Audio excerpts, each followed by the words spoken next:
America ਦੇ ਵਿੱਚ ਇਹ ਪਹਿਲਾ ਰੈਫਰੈਂਡਮ ਹੈ ਔਰ ਜਿਵੇਂ 4 ਚੁਫੇਰੇ ਹਜ਼ਾਰਾਂ ਦਾ ਇਕੱਠ ਹੈ, ਅਜੇ ਤਾਂ ਸ਼ੁਰੂਆਤ ਹੋਈ ਹੈ। 2-2 ਮੀਲ ਲੰਬੀਆਂ ਲਾਈਨਾਂ ਨੇ।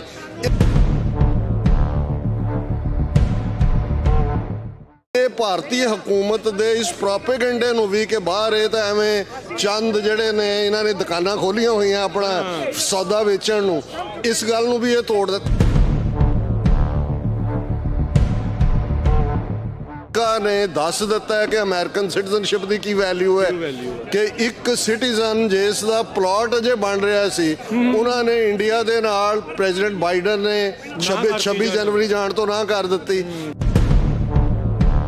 ਉਹ ਪਹਿਲਾਂ ਜਿਵੇਂ ਉਹ ਪੰਜਾਬੀ ਦਾ ਅਖਾਣ ਹੈ ਕਿ ਬੜਕ ਮਾਰੀ ਵੀ ਅਸੀਂ ਸਾਹ ਹੁੰਦੇ ਹਾਂ, ਤੇ ਜਦੋਂ ਅਗਲੇ ਨੇ ਦਬਕਾ ਮਾਰਿਆ ਗਊ ਦੇ ਜਾਏ ਜੀ ਬਖਸ਼ ਦਿਓ, ਉਹੀ ਐਟੀਟਿਊਡ ਸਾਹਮਣੇ ਆਇਆ ਕਿ ਜੀ ਰੈਫਰੈਂਡਮ ਨਾਲ ਕੀ ਖਾਲਿਸਤਾਨ ਬਣ ਜਾਏਗਾ, ਕਿਵੇਂ ਹੋਏਗਾ।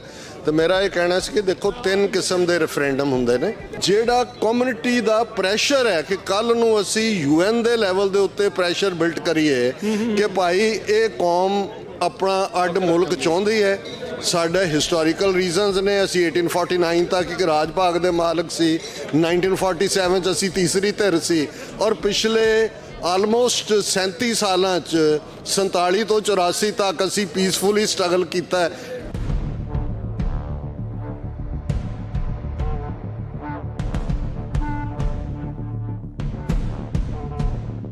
ਵਾਹਿਗੁਰੂ ਜੀ ਕਾ ਖਾਲਸਾ, ਵਾਹਿਗੁਰੂ ਜੀ ਕੀ ਫਤਿਹ। ਸੈਨ ਫਰਾਂਸਿਸਕੋ ਦੇ ਵਿੱਚ 28 ਜਨਵਰੀ ਦਾ ਜੋ ਦਿਨ, ਜਿਸ ਦਿਨ ਖਾਲਿਸਤਾਨ ਰੈਫਰੈਂਡਮ ਦੀਆਂ ਪਹਿਲੇ ਪੜਾਅ ਦੀਆਂ ਵੋਟਾਂ USA ਦੇ ਵਿੱਚ ਸ਼ੁਰੂ ਹੋਣ ਜਾ ਰਹੀਆਂ ਆ। ਕੈਲੀਫੋਰਨੀਆ ਦੀ ਫਾਈਨੈਂਸ਼ੀਅਲ ਰਾਜਧਾਨੀ ਸੈਨ ਫਰਾਂਸਿਸਕੋ ਨੂੰ ਆਖਿਆ ਜਾਂਦਾ, ਬਿਲਕੁਲ ਸਿਟੀ ਹਾਲ ਦੇ ਸਾਹਮਣੇ ਸਿਵਿਕ ਸੈਂਟਰ ਪਲਾਜ਼ਾ ਦੇ ਵਿੱਚ ਵੋਟਾਂ ਪੈਣ ਦਾ ਜਿਹੜੀ ਸ਼ੁਰੂਆਤ ਹੋ ਚੁੱਕੀ ਆ।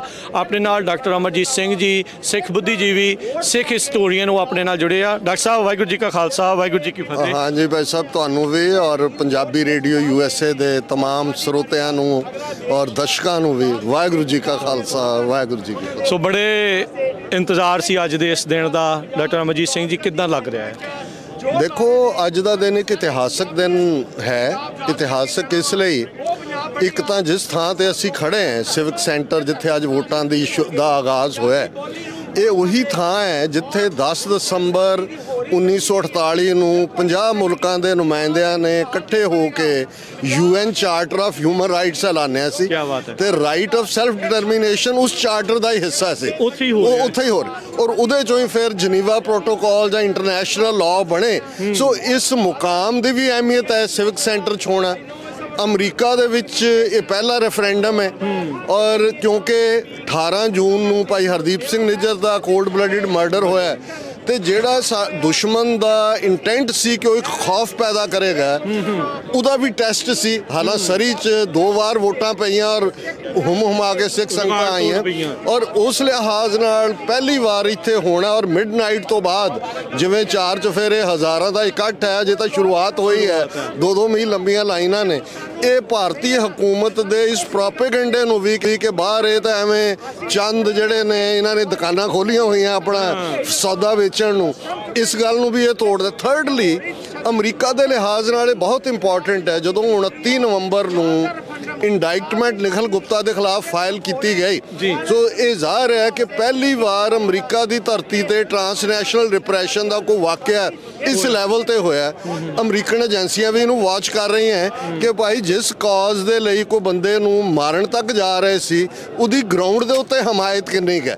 ਸੋ ਮੈਂ ਸਮਝਦਾ ਵੀ ਇਹ ਆਪਣੇ ਆਪ ਦੇ ਵਿੱਚ, ਜੇ ਅਸੀਂ ਮੁਲਕਾਂ ਦਾ ਟ੍ਰੈਂਡ ਦੇਖਦੇ ਹਾਂ ਜਦੋਂ ਦੁਨੀਆ ਦੇ ਵਿੱਚ ਹਮਾਇਤ ਨਿਕਲਦੀ ਹੈ, ਤੇ ਇਹ ਵੀ ਆਪਣੇ ਆਪ ਦੇ ਵਿੱਚ ਇੱਕ ਬੜੀ ਪੋਜ਼ਿਟਿਵ ਗੱਲ ਹੈ ਕਿ ਵੱਡਾ ਜਿਹੜਾ ਹੈ ਰਿਸਪੌਂਸ ਇਸ ਧਰਤੀ ਤੇ ਹੈ। ਬਾਕੀ ਉਤਸ਼ਾਹ ਹੈ, ਨਗਾਰੇ ਤੇ ਚੋਟ ਵੱਜੀ ਤੇ ਹਰ ਇੱਕ ਸਿੱਖ ਦੇ ਅੰਦਰ ਖੁਸ਼ੀ ਦੇ ਸ਼ਾਦਿਆਨੇ ਵੱਜੇ। ਸੋ ਇਸ ਲਿਹਾਜ਼ ਨਾਲ ਉਹ ਜਿਵੇਂ ਕਬੀਰ ਸਾਹਿਬ ਦਾ ਫਰਮਾਨ ਹੈ ਕਿ ਕਹਿਬੇ ਕੋ ਸੋਭਾ ਨਹੀਂ ਦੇਖਾ ਹੀ ਪਰਵਾਨ। ਤੁਹਾਨੂੰ ਇੱਥੋਂ ਦੀ ਖੁਸ਼ੀ ਨੂੰ ਮਹਿਸੂਸ ਕਰਨ ਲਈ ਇੱਥੇ ਖਲੋਣਾ ਪਏਗਾ, ਬਾਕੀ ਤਾਂ ਤੁਸੀਂ ਰੇਡੀਓ ਵੇਵਜ਼ ਜਾਂ TV ਵੇਵਜ਼ ਰਾਹੀਂ ਮਹਿਸੂਸ ਕਰ ਸਕਦੇ ਹੋ, ਪਰ ਜੋ ਇੱਥੇ ਆ ਕੇ ਬਿਲਕੁਲ ਜਿਹੜੇ ਅਜੇ ਵੀ ਦੇਖ ਰਹੇ ਆ, ਅਜੇ ਤੁਸੀਂ ਦੇਖ ਰਹੇ ਆ, ਤੇ ਆਓ ਸ਼ਾਮ ਦੇ 5 ਵਜੇ ਤੱਕ ਵੋਟਾਂ ਜਿਹੜੀਆਂ ਉਹ ਪੈਣੀਆਂ ਆ ਐਤਵਾਰ ਦੇ ਦਿਨ। ਤੇ ਡਾਕਟਰ ਸਾਹਿਬ, ਤੁਸੀਂ ਜਨੇਵਾ ਦੀ ਹਿਊਮਨ ਰਾਈਟਸ ਦੀ ਉਹ ਸਾਰੀਆਂ ਆਪਾਂ ਜਿਹੜੀਆਂ ਉਹ ਗੱਲਾਂ ਕੀਤੀਆਂ, ਇੰਡਾਈਟਮੈਂਟ ਹੋਈ ਨਿਖਿਲ ਗੁਪਤਾ ਦੀ, ਪੰਨੂ ਜਿਹੜੇ ਸਿੱਖ ਫॉर ਜਸਟਿਸ ਦੇ ਲੀਗਲ ਕਾਉਂਸਲ ਉਹਨਾਂ ਨੂੰ ਮਾਰਨ ਦੀ ਸੁਪਾਰੀ ਦਿੱਤੀ ਜਾਂਦੀ ਆ, ਉਹ ਬੰਦਾ ਫਸਦਾ ਆ।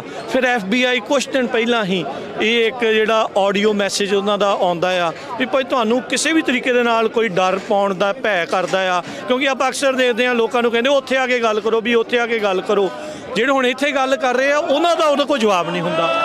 ਦੇਖੋ, ਜਦੋਂ 18 ਜੂਨ ਨੂੰ ਹਰਦੀਪ ਸਿੰਘ ਨਿੱਜਰ ਦਾ ਮਰਡਰ ਹੁੰਦਾ ਹੈ, 22 ਜੂਨ ਨੂੰ ਪ੍ਰੈਜ਼ੀਡੈਂਟ ਬਾਈਡਨ ਔਰ ਮੋਦੀ ਦੀ ਮੀਟਿੰਗ ਸੀ ਵਾਈਟ ਹਾਊਸ 'ਚ, ਔਰ ਅਸੀਂ ਪ੍ਰੋਟੈਸਟ ਕਰਕੇ ਬਾਹਰ ਨਿਕਲ ਰਹੇ ਸੀ ਜਦੋਂ ਕਿ FBI ਦੇ ਸਟੇਸ਼ਨ ਡਾਇਰੈਕਟਰ ਦੀ ਮੈਨੂੰ ਕਾਲ ਆਈ, ਕਿਉਂਕਿ ਮੈਂ ਹਰਦੀਪ ਸਿੰਘ ਨਿੱਜਰ ਦੇ ਭੋਗ ਤੇ ਜਾਣਾ ਸੀ, ਉਹਨਾਂ ਦੀ ਅੰਤਮ ਅਰਦਾਸ ਤੇ। ਉਹਨਾਂ ਨੇ ਟਰੈਵਲ ਫੋਰਬਿਡ ਕੀਤਾ ਔਰ ਉਹਨਾਂ ਤੋਂ ਬਾਅਦ ਆਲਮੋਸਟ ਸਾਡੀਆਂ 2 ਮੀਟਿੰਗਸ ਉਹਨਾਂ ਦੇ ਨਾਲ ਹੋਈਆਂ ਔਰ ਲੇਟਰ ਔਨ ਸਾਨੂੰ ਪਤਾ ਲੱਗਾ ਕਿ 1 ਦਰਜਨ ਦੇ ਲਗਭਗ ਅਮਰੀਕਾ ਦੇ ਵਿੱਚ ਹੋਰ ਵੀ ਡਿਫਰੈਂਟ ਐਕਟਿਵਿਸਟ ਨੇ ਜਿਨ੍ਹਾਂ ਨੂੰ ਇਸ ਕਿਸਮ ਦੀ ਵਾਰਨਿੰਗ ਦਿੱਤੀ ਗਈ। ਸੋ ਜ਼ਾਹਰ ਹੈ ਕਿ ਜਿਹੜੀ ਉਹਨਾਂ ਦੀ ਕਿਲਿੰਗ ਸਪਰੀ ਸੀ ਸ਼ੁਰੂ ਸੀ, ਉਹ UK 'ਚ ਅਵਤਾਰ ਸਿੰਘ ਖੰਡਾ ਕੈਮੀਕਲ ਵੈਪਨ ਨਾਲ, ਮਈ ਮਹੀਨੇ 'ਚ ਭਾਈ ਪਰਮਜੀਤ ਸਿੰਘ ਪੰਜਵੜ ਲਾਹੌਰ 'ਚ, ਕੈਨੇਡਾ 'ਚ ਫਿਰ ਗੁਰਪਤਵੰਤ ਸਿੰਘ ਪੰਨੂ ਮਰਡਰ ਪਲਾਟ ਜਿਹਨੂੰ ਕਿਹਾ ਗਿਆ ਇੱਥੇ ਸੀ। ਸੋ ਅਸੀਂ ਇਹ ਦੇਖ ਰਹੇ ਸੀ ਕਿ ਵੀ FBI ਮਹਿਜ਼ ਮੀਟਿੰਗਾਂ ਕਰਕੇ ਹੀ ਗੱਲ ਛੱਡਣ ਵਾਲੀ ਹੈ ਕਿ ਇਸ ਗੱਲ ਨੂੰ ਅੱਗੇ ਤੋਰੇਗੀ। ਸਾਡੀ ਹੋਪ ਹੋਰ ਵੀ ਬਣੀ ਜਦੋਂ ਕਿ FBI ਔਰ 5-6 ਹੋਰ ਏਜੰਸੀਜ਼ ਨੇ ਇੱਕ ਪੂਰੇ ਡੈਲੀਗੇਸ਼ਨ ਦੇ ਨਾਲ ਸਾਡੇ ਮੁਲਾਕਾਤ ਕੀਤੀ, 2 ਘੰਟੇ ਤੱਕ DC 'ਚ ਚੱਲੀ। ਔਰ ਇਹ ਜਿਹੜੀ ਲੇਟੈਸਟ FBI ਦੀ ਐਡਵਾਈਜ਼ਰੀ ਪੰਜਾਬੀ ਜ਼ਬਾਨ 'ਚ ਆਫੀਸ਼ੀਅਲ ਦੇ ਤੌਰ ਦੇ ਉੱਤੇ ਆਈ ਹੈ, ਜਿਹੜੀ ਅੱਡ-ਅੱਡ ਚੈਨਲਸ 'ਤੇ ਚੱਲ ਰਹੀ ਹੈ, ਇਸ ਤੋਂ ਅਸੀਂ ਐਪਰੀਸ਼ੀਏਟ ਕਰਦੇ ਹਾਂ ਕਿ ਭਾਈ ਅਮਰੀਕਾ ਨੇ ਦੱਸ ਦਿੱਤਾ ਹੈ ਕਿ ਅਮਰੀਕਨ ਸਿਟੀਜ਼ਨਸ਼ਿਪ ਦੀ ਕੀ ਵੈਲਿਊ ਹੈ, ਕਿ ਇੱਕ ਸਿਟੀਜ਼ਨ ਜਿਸ ਦਾ ਪਲਾਟ ਅਜੇ ਬਣ ਰਿਹਾ ਸੀ, ਉਹਨਾਂ ਨੇ ਇੰਡੀਆ ਦੇ ਨਾਲ ਪ੍ਰੈਜ਼ੀਡੈਂਟ ਬਾਈਡਨ ਨੇ 26 ਜਨਵਰੀ ਜਾਣ ਤੋਂ ਨਾ ਕਰ ਦਿੱਤੀ। ਔਰ ਇਹਨਾਂ 29 ਨਵੰਬਰ ਤੋਂ ਹੁਣ ਤੱਕ FBI head, national security adviser, ਇਹਨਾਂ ਦੀਆਂ ਕਿੰਨੀਆਂ ਏਜੰਸੀਆਂ ਦੇ ਹੈਡ ਇੰਡੀਆ ਦੇ ਵਿੱਚ ਗਏ ਨੇ ਉਹਨਾਂ ਨੂੰ ਦੱਸਣ ਦੇ ਲਈ ਕਿ ਭਾਈ ਕਰੋ। ਔਰ ਨਿਖਲ ਗੁਪਤਾ ਉਹਦੀ ਤਾਂ ਡੋਲੀ ਤੁਰਨੀ ਵਾਲੀ ਹੈ ਚੈੱਕ ਰਿਪਬਲਿਕ ਤੋਂ, ਕਹਿੰਦੇ ਉਹ ਅਸੀਂ ਇੰਤਜ਼ਾਰ ਹਾਂ। ਸੋ ਉਹ ਅਮਰੀਕਾ ਦੀ ਜੁਡੀਸ਼ਰੀ ਦਾ ਵੀ ਅਸੀਂ ਦੇਖਾਂਗੇ ਕਿ ਜਦੋਂ ਕੇਸ ਟ੍ਰਾਇਲ ਦੇ ਵਿੱਚ ਜਾਂਦਾ ਹੈ। ਪਰ ਅਸੀਂ ਹਾਈਲੀ ਐਪਰੀਸ਼ੀਏਟ ਕਰਦੇ ਹਾਂ FBI ਦੇ ਐਡਮਿਨਿਸਟ੍ਰੇਸ਼ਨ ਨੂੰ ਔਰ ਜਿਨ੍ਹਾਂ ਨੇ ਵੀ ਇਸ ਦੇ ਲਈ ਕੰਮ ਕੀਤਾ ਹੈ। ਇਹ ਨਹੀਂ ਹੈ ਕਿ ਵੀ ਆਲ ਆਫ ਏ ਸਡਨ ਹੁੰਦਾ, ਜਿਹੜੇ ਸਿੱਖ ਐਕਟਿਵਿਸਟ ਬਿਹਾਈਂਡ ਰਹਿ ਕੇ ਕੰਮ ਕਰ ਰਹੇ ਨੇ, ਕਿਉਂਕਿ ਇਹਦੇ ਨਾਲ 2 ਮੈਸੇਜ ਗਏ ਨੇ। ਇੱਕ ਤਾਂ ਕਿ ਸਿੱਖ ਲਾਈਵਸ ਮੈਟਰ, ਹੈ ਜੀ, ਔਰ ਇਹ ਮੈਸੇਜ ਬੜਾ ਜ਼ਰੂਰੀ ਸੀ। ਸੈਕੰਡਲੀ ਇੰਡੀਅਨ ਸਿਸਟਮ ਜੇ ਉਹਨਾਂ ਦਾ ਇਹ ਕੋਵਰਟ ਆਪਰੇਸ਼ਨ ਅਨਮਾਸਕ ਹੋਇਆ ਤੇ ਅੱਗੋਂ ਹੱਥ ਪਾਉਣ ਤੋਂ ਪਹਿਲਾਂ ਉਹ ਦੇਖਣਗੇ ਕਿ ਵੀ ਆਰ ਬੀਇੰਗ ਵਾਚਡ। ਸੋ ਅਸੀਂ FBI ਦੇ ਸ਼ੁਕਰਗੁਜ਼ਾਰ ਹਾਂ ਕਿ ਉਹਨਾਂ ਨੇ ਪੰਜਾਬੀ ਜ਼ਬਾਨ ਦੇ ਵਿੱਚ ਇਹ ਐਡਵਰਟਾਈਜ਼ਮੈਂਟ ਵੀ ਦਿੱਤੀ ਔਰ ਆਲਰੇਡੀ 1-800 ਨੰਬਰ ਹੈ ਜਿਹਦੇ ਥੱਲੇ ਕੋਈ ਵੀ ਜਿਹੜਾ ਹੈ ਉਹ ਦੱਸ ਸਕਦਾ ਜੀ। ਬਿਲਕੁਲ। ਸੋ ਟ੍ਰਾਂਸਨੈਸ਼ਨਲ ਰਿਪਰੈਸ਼ਨ ਦੇ ਬਾਰੇ ਉਹਨਾਂ ਨੇ 5-6 ਪੁਆਇੰਟ ਜਿਹੜੇ ਦੱਸੇ ਆ, ਉਹ ਆਪਾਂ ਪਹਿਲਾਂ ਵੀ ਪ੍ਰੋਗਰਾਮ ਕੀਤਾ ਸੀ, ਉਹਦੇ ਵਿੱਚ ਆਪਾਂ ਸਾਰਾ ਕੁਝ ਜਾਣਕਾਰੀ ਦਿੱਤੀ ਕਿਹੜੀ ਆਉਂਦੀ ਆ। ਹੁਣ ਲੇਟੈਸਟ ਖਬਰ ਡਾਕਟਰ ਸਾਹਿਬ ਇੱਕ ਇਹ ਵੀ ਆਈ ਆ, ਕੈਨੇਡਾ ਹੁਣ ਇਹ ਕਹਿ ਰਿਹਾ ਵੀ ਭਾਰਤ ਹੁਣ ਜਿਹੜਾ ਭਾਈ ਨਿੱਜਰ ਹੁਣਾਂ ਦੇ ਕਤਲ ਦੇ ਮਾਮਲੇ ਵਿੱਚ ਸਾਥ ਦੇਣਾ ਸ਼ੁਰੂ ਕਰ ਰਿਹਾ। ਪਹਿਲਾਂ ਬੜੇ ਬਗਲਾਹਟ 'ਚ ਪੱਟ ਨੂੰ ਥਾਪੀਆਂ ਮਾਰਦੇ ਸੀ, ਸਬਮਰੀਨ ਘੱਲ ਦਾਂਗੇ, ਇਹ ਕਰ ਦਾਂਗੇ, ਉਹ ਕਰ ਦਾਂਗੇ, ਹੁਣ ਗੋਡੇ ਵੀ ਲੱਗ ਗਏ ਉਹਨਾਂ ਦੇ। ਦੇਖੋ, ਜੋਰਡੀ ਥਾਮਸਨ ਉਹਨੇ 35 ਸਾਲ ਸਰਵ ਕੀਤਾ ਹੈ ਕੈਨੇਡਾ 'ਚ। ਨੈਸ਼ਨਲ ਸਿਕਿਉਰਿਟੀ ਐਡਵਾਈਜ਼ਰ 2 ਸਾਲ ਪਹਿਲਾਂ ਜਨਵਰੀ ਦੇ ਮਹੀਨੇ ਦੇ ਵਿੱਚ ਉਹਨੂੰ ਥਾਪਿਆ ਸੀ ਜਸਟਿਨ ਟਰੂਡੋ ਨੇ। ਔਰ ਜੋਰਡੀ ਥਾਮਸ 26 ਜਨਵਰੀ ਲਾਸਟ ਡੇ ਸੀ ਜਦੋਂ ਉਹਦੀ ਰਿਟਾਇਰਮੈਂਟ ਹੋਈ ਹੈ। ਔਰ ਰਿਟਾਇਰਮੈਂਟ ਤੋਂ ਪਹਿਲਾਂ ਉਹਨੇ ਇੱਕ ਇੰਟਰਵਿਊ ਜਿਹੜਾ ਕਿ ਕੈਨੇਡਾ ਦੇ ਪ੍ਰਮੁੱਖ ਚੈਨਲ ਨੂੰ ਦਿੱਤਾ ਹੈ, ਜਿਹਦੇ 'ਚ ਉਹਨਾਂ ਨੇ ਕਿਹਾ ਕਿ ਵੀ India now is cooperating with Canada. So ਅਸੀਂ ਸਮਝਦੇ ਹਾਂ ਕਿ ਵੀ ਉਹ ਪਹਿਲਾਂ ਜਿਵੇਂ ਉਹ ਪੰਜਾਬੀ ਦਾ ਅਖਾਣ ਹੈ ਕਿ ਬੜਕ ਮਾਰੀ ਵੀ ਅਸੀਂ ਸਾਹ ਹੁੰਦੇ ਹਾਂ, ਤੇ ਜਦੋਂ ਅਗਲੇ ਨੇ ਦਬਕਾ ਮਾਰਿਆ ਗਊ ਦੇ ਜਾਏ ਜੀ ਬਖਸ਼ ਦਿਓ, ਉਹੀ ਐਟੀਟਿਊਡ ਸਾਹਮਣੇ ਆਇਆ। ਸੋ ਅਸੀਂ ਹੋਪ ਕਰਦੇ ਹਾਂ ਕਿ RCMP ਬਹੁਤ ਜਲਦੀ ਅਰੈਸਟ ਕਰੇਗੀ ਜਿਹੜੇ ਉਹਦੇ 'ਚ ਔਰ ਟ੍ਰਾਇਲਸ ਨੂੰ ਉੱਥੋਂ ਵਾਲੇ ਨੂੰ ਵੀ ਔਰ ਨਿਖਲ ਗੁਪਤੇ ਵਾਲੇ ਨੂੰ ਵੀ ਅਸੀਂ ਬੜਾ ਕਲੋਜ਼ਲੀ ਵਾਚ ਕਰ ਰਹੇ ਹਾਂ। ਪਰ ਅਸੀਂ ਜਸਟਿਨ ਟਰੂਡੋ ਨੂੰ ਐਡਮਾਇਰ ਕਰਦੇ ਹਾਂ ਕਿ 18 ਸਤੰਬਰ ਨੂੰ ਜਦੋਂ ਉਹਨਾਂ ਨੇ ਕੈਨੇਡੀਅਨ ਪਾਰਲੀਮੈਂਟ 'ਚ ਇੰਕਸ਼ਾਫ ਕੀਤਾ, ਠੀਕ 3 ਮਹੀਨੇ ਬਾਅਦ, ਜੂਨ ਤੋਂ ਸਤੰਬਰ ਤੱਕ ਦੀ ਵਿੰਡੋ 'ਚ ਜੋਰਡੀ ਥਾਮਸ 3 ਵਾਰ ਇੰਡੀਆ ਗਈ, national security advisor Ajit Doval ਨਾਲ ਵੀ, ਦਿਨਕਰ ਗੁਪਤਾ ਨਾਲ ਵੀ, ਦੂਜੇ ਵੀ, ਲੇਕਿਨ ਉਹਨਾਂ ਦੀ ਕੋਆਪਰੇਸ਼ਨ ਨਹੀਂ ਸੀ। ਹੁਣ ਚਲੋ ਦੇਰ ਆਏ ਤਾਂ ਦਰੁਸਤ ਆਏ, ਲੈਟ ਵੀ ਸੀ ਕਿ ਬਈ ਵੱਡੇ ਭਾਈ ਦਾ ਜਦੋਂ ਸਿਰ ਤੇ ਹੱਥ ਹੁੰਦਾ ਅਮਰੀਕਾ ਵੀ ਪੂਰਾ ਸਪੋਰਟ ਕਰ ਰਿਹਾ ਤੇ ਉਹਦੇ ਨਾਲ ਬਹੁਤ ਫਰਕ ਜਿਹੜਾ ਉਹ ਪੈ ਰਿਹਾ ਆ। ਸੋ ਬਾਕੀ ਅਜੇ ਵੀ ਕਈ ਜਣੇ ਲੋਕ ਡਾਕਟਰ ਸਾਹਿਬ ਜਿੱਦਾਂ ਰੈਫਰੈਂਡਮ ਦੀ ਵੋਟ ਨੂੰ ਲੈ ਕੇ ਕਈਆਂ ਦੇ ਮਨਾਂ 'ਚ ਸ਼ੰਕੇ ਆ, ਡਰ ਆ, ਉਹਨਾਂ ਨੂੰ ਕੀ ਤੁਸੀਂ ਕਹਿਣਾ ਚਾਹੁੰਦੇ ਹੋ? नहीं देखो एक गल असी कह देना चाहते हैं, अज भी मेरे तो भी कुछ वीर पूछ रहे सी कि जी रेफरेंडम नाल की खालिस्तान बन जाएगा, किवें होएगा। तो मेरा ये कहना सी कि देखो 3 किस्म के रेफरेंडम हुंदे ने।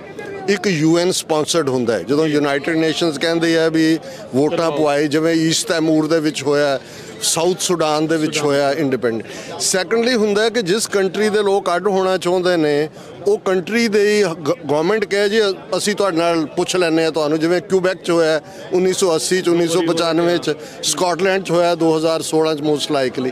थर्डली जिहड़ा नॉन बाइंडिंग है, जिहड़ा कम्युनिटी दा प्रैशर है कि कल नूं असीं UN दे लैवल दे उत्ते प्रैशर बिल्ट करिए।